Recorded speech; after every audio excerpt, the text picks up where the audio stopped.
is magnificent in His essence, perfect in His attributes, undeniable in His presence. All praise is due to Allah who has the most magnificent names. So all praise is due to Him, a praise that forever remains. May He send peace and blessings in their most perfect fashion. May He send greetings and salutations that are complete and everlasting upon Muhammad sallallahu alayhi wa sallam, the best of His creation. May He perfect His rank and elevate His station, for He taught us what we did not know, and He gave, and He gave, and He gave, because He loved us so. My goal is today to speak to you for 50 minutes about preparing for Ramadan. What? Yes, preparing for Ramadan. He's like, don't tell me there's a lecture.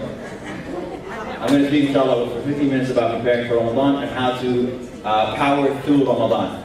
Now, you have all experienced this before. Every single Ramadan, the first day, which is going to be next weekend sometime, they announce the moon sighting, everyone gets excited, you walk into the masjid is packed from door to door. The masjid is packed, and everyone prays Tarawih on that first night. And then everyone comes back for the second night, and then the third night, and then what happens on the fourth? Just sinks. Every single year that happens. Every single year. It goes, the masajid go down to 50%, after 50% capacity of what they were at on that first day. So what happens in between then and there? I would dare say that if you look to the right of you, and then if you look to the left of you, one of you is not going to be there during the 10th and the 11th and the 12th day of Ramadan. Why? Why does that happen? I'll give you a very simple equation. You guys are all familiar with the New York Marathon, correct? Yes. Okay. Except for this one person right here. Can you guys explain to him what the New York Marathon is? People are running. Allahu Akbar. Jazakum'Allahu khayran. So people are running, right? And they run throughout the city. Miles and miles and miles. Now how many of you are ready tomorrow morning to run the New York City Marathon? Me. Inshallah. Bro, I would give you like half a mile. Anyway, so why wouldn't you be ready? If you knew, for example, that you had to run the New York City Marathon, what would you do to be able to run it? You'd spend weeks and weeks prepared. You'd change your diet. You'd get up and you'd run half a mile. Then you'd run a mile. Then you'd run 2 miles. Then you'd run 3 miles. And you keep preparing yourself to be able to take that journey or to run that marathon. Ramadan is a marathon. It is a 30-day marathon. But for some reason, a lot of people think that they can simply show up on the first day of Ramadan and I'm ready to go for 30 days. I'm going to change everything. I'm going to change all of my habits. I'm going to turn off the TV. I'm going to shut off Facebook. I'm going to deactivate Facebook. I'm going to start reading Quran. I'm going to start praying 2 hours for every single day, every single night. It doesn't happen.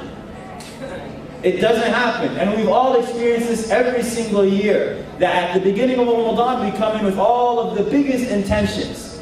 And then 3 days, 4 days, a week into Ramadan, we start going, inshallah, I'll be back for the last 10 days. I just really got to catch up with my studying, school starting, this and that, and I need to catch up. Now, this is problematic. And the reason why it's problematic, I'll give you 2 examples.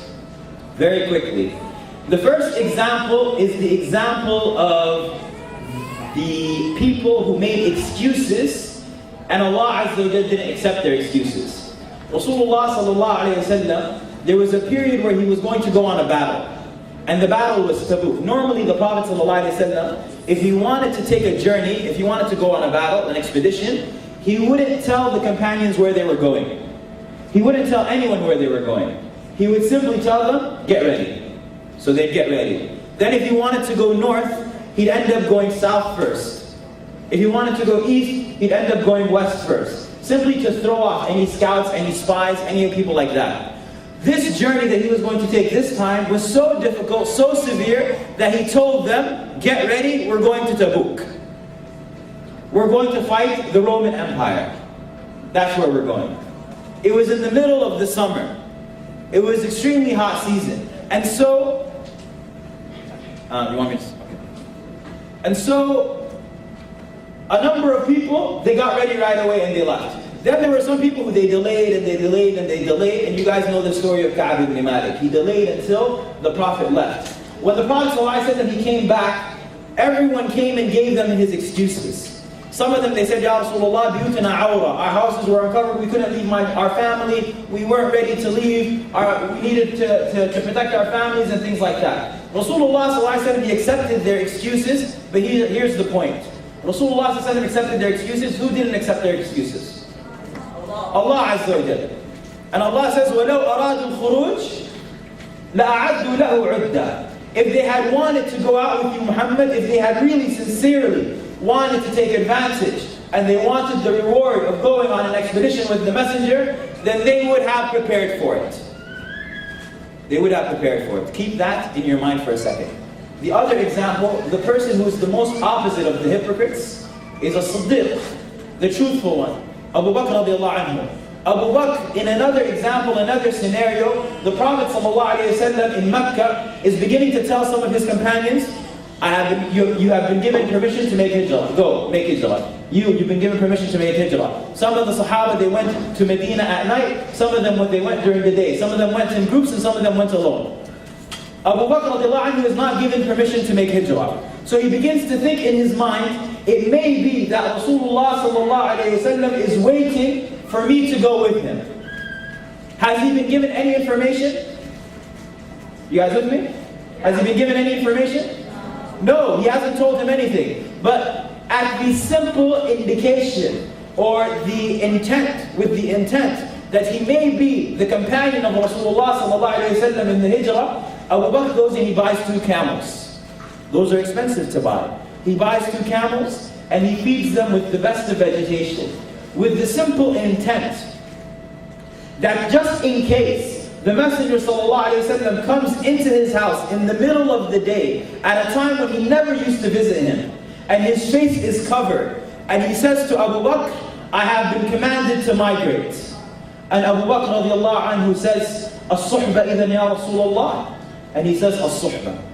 Aisha radiallahu anha, she says, I never knew that a person could cry out of happiness until the day that I saw Abu Bakr radiallahu anhu granted permission to migrate with the Messenger ﷺ.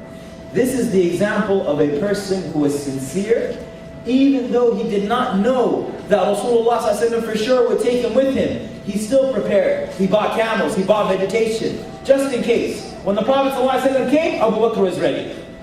My point being, Ramadan, every single year we know it's coming.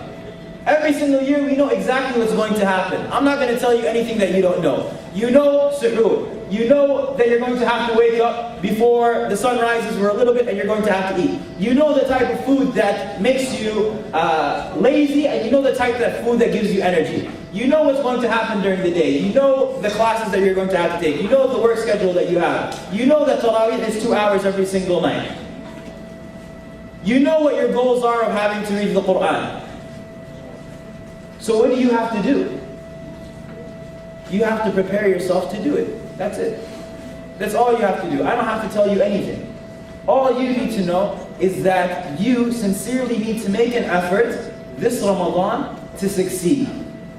And don't let yourself fail, because you cannot afford to fail.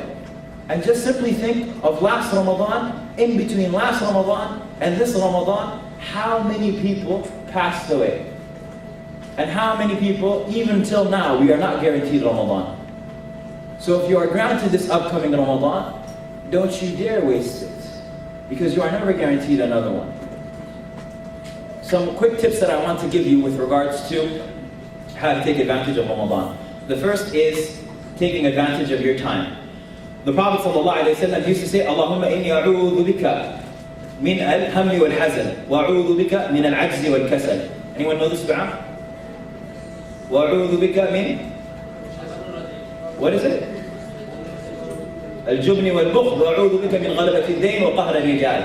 This dua is a beautiful dua because it is a dua against laziness. It is a dua against laziness. The Prophet ﷺ would seek refuge in Allah from laziness. A lot of us, I was doing research on laziness last week, and I came across an entire religion that was devoted to laziness. It's called Dudism. Dudism, like I looked it up, they have 100,000 priests. Every single one of them is basically like, you look on their website, it's like, dude, chill, dude, relax. This is like their adhkar. That's what they were saying. So we live in a society where laziness is basically promoted. We all know that. But the point is that the Prophet ﷺ taught us to seek refuge in Allah from laziness. You know, in the summertime, a lot of people are lazy. I had a brother last week, I was telling him, he was telling me that he got a call for a job interview. He's like, I don't know, man. He's like, they called me really early. I said, what time did they call you? He said, they called me at 11 o'clock.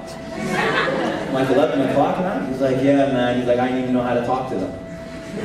This is the summertime. The summertime is the time to kill time, but you'll never kill time.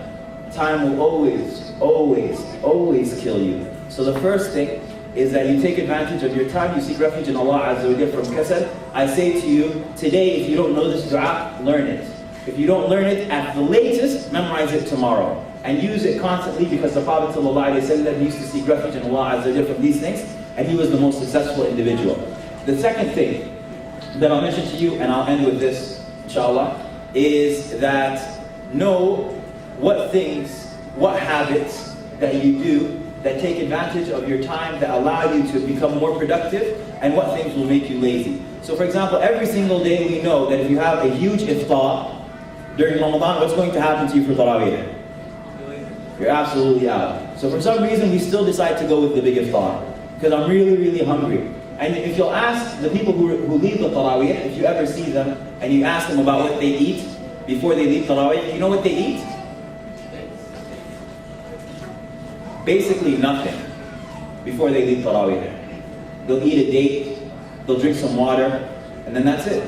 Why? Because if they eat food, they know that they're going to tire them. So one of the beautiful customs, we don't unfortunately have this custom, but some Muslim countries, they have this custom, is that they'll simply eat dates and water and maybe some milk for iftar, and then they'll pray Taraweeh, and then after that they will have their real food in the morning time, or after Taraweeh is over. So know what food is going to put you asleep and what food is going to give you energy. The last thing, inshallah ta'ala, that I'll mention with regards to it is as-suhbah, who your friends are. There's a saying that says, if you're friends with 9 idiots, then you're probably the 10th. And it's a true statement, right? If your friends, every friend of yours is a loser, then guess what? There's a very slim chance that you're the winner from the group. Most likely, right? Most likely, al-mar'u ala dini khalili, that the person is on the religion of his friends. So if your goal is to become someone who is successful in Ramadan, then what you need to do is you need to look on the first day, the second day, and see who are the people who are really looking like they're taking advantage of Ramadan. Not the kids who are outside who are trying to play basketball. No, the kids who are inside, the people who are inside who look like they're taking advantage of Ramadan, that is the time that you take friendship with them. You ask them to teach you Quran, you ask them to recite to them, you ask to recite to them, you ask to take advantage of that, inshallah. We ask Allah Azza wa Jalla to make us of those who take advantage of Ramadan. We ask Allah Azza wa Jalla that it not be our last Ramadan. And we ask Allah Azza wa Jalla to make it a Ramadan in which we are of the people of paradise, and that our necks are freed from the hellfire.